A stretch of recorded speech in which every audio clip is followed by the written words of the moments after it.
The last episode, last ITL, I showed you how to get the track sounding really, really loud. So now I'm going to break down one, maybe two elements. We'll see how the time goes and show you individually how EQ and compression contribute to that overall thing. In other words, you can't just expect, like we said last week, you can't just expect to slap something across the stereo bus and have it be as loud as it can possibly be. You want to kind of prepare things before they get to the stereo bus. So, in keeping with that concept, let's start with a kick drum. This is what I started with.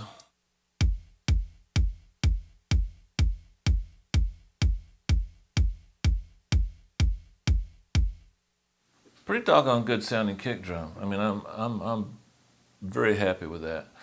But now, what I'm hearing that I'm going to need further down the road is a lot more mid-range, a little more sub, and that sound that just makes it come through laptop speakers like it's bigger than life. So let's see how we can get that with a kick drum. First thing I did was add a little bit of compression and took out something right around 1,000. Not quite sure why I did that, but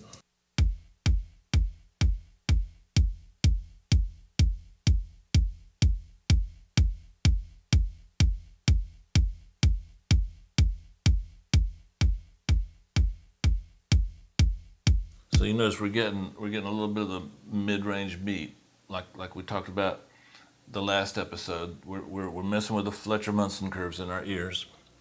Now I wanted a little more mid-range meat, so I put together a sample, a couple of samples. Looks like something that sounds like Stargate, something that sounds like Get-I mixed together. And this is just from mid-range. I'm not trying to get anything low out of it. And because I want to get some knockout of it, I ran it through Transient Designer, and then I'm taking out, looks like I'm taking out around 435. That's kind of that papery sound. In other words, I'm still trying to give the compressors down the line exactly what they want to make them happy.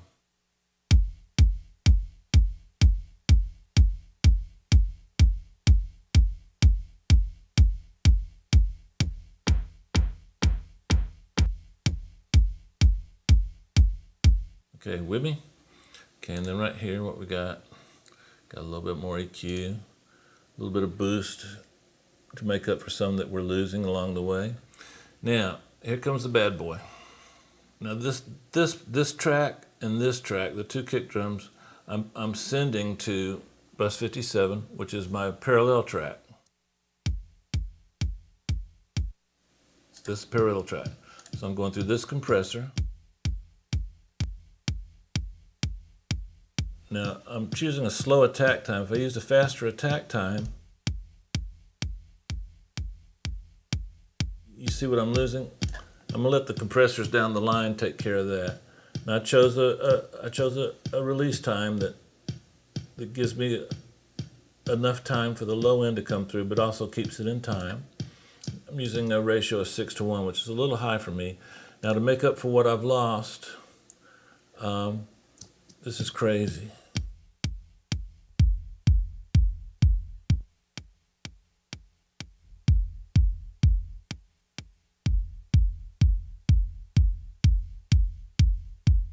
So all I'm doing with this parallel chain is I'm cutting a lot of top, adding a lot of bottom, and I'm going to sneak that back in.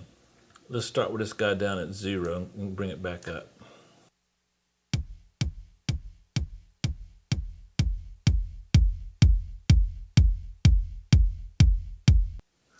Okay, so now we're back to where we started.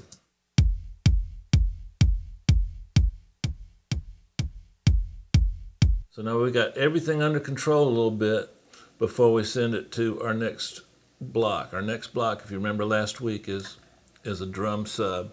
Now, all I'm trying to accomplish with this section is a very gentle 1K boost. Looks like somewhere around 40 dB. And then I had so much 50, it was pushing my meters crazy. So look at this Q. It's pretty narrow. It's pretty narrow. You can see I'm barely going on either side. And then if we're doing a program drum song like a hip hop or urban song,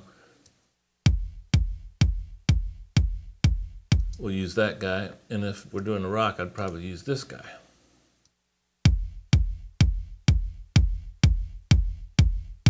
Some people call this guy glue. Kind of just makes everything kind of work together. Now, we've discussed the way I use this ad nauseum, so let's just move on and go down the line. We've made our Ozone 5. Everything before this is designed to make it happy. So we're giving it pre-compressed stuff so the compressors don't have to work too hard. We're giving it a little more mid-range than it needs, so it'll, whatever we lose, we make up for. We're controlling the low end so that it's not working too hard on the low end. Let's see if it's happy.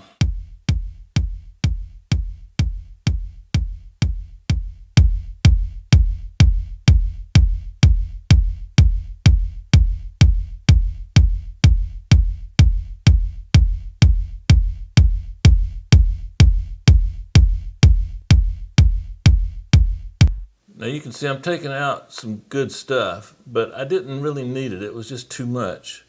Now you can use your own judgment on that. A little thing just to kind of keep in our philosophy of giving, everything is designed to make the Ozone 5 happy. Another thing that might make it happy is to pre-limit a little bit before you get there. So let's try this.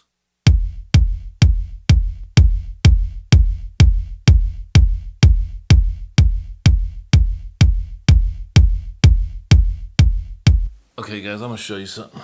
Okay, watch the meters right here. Okay, now I'm gonna add the L2.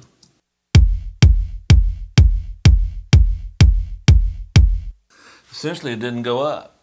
It might have gone up 1/10 of a dB, but you saw how much extra volume I got without any extra levels. Think in terms of mid-range is perceived as loudness, so we want to work our mid-range. We want to get rid of as much mud as possible. We want to keep our compressors and limiters down the chain happy and not have them have to squash like 8 million dB or something. Everything, little bite here, little bite there, and by the time you get to the end, you're pretty doggone loud. I mean, that's as loud as any record you're going to find. Bold statement, maybe not, I don't know. Seems like it's louder than everything. Okay, hope you got something out of that, guys. And I ran out of time. I was going to show you the snare, but the snare is kind of boring. It's not contributing that much to what the compressors are doing. But you guys are smart. We've done 1 million snares, so it's just the same process again. Okay? All right.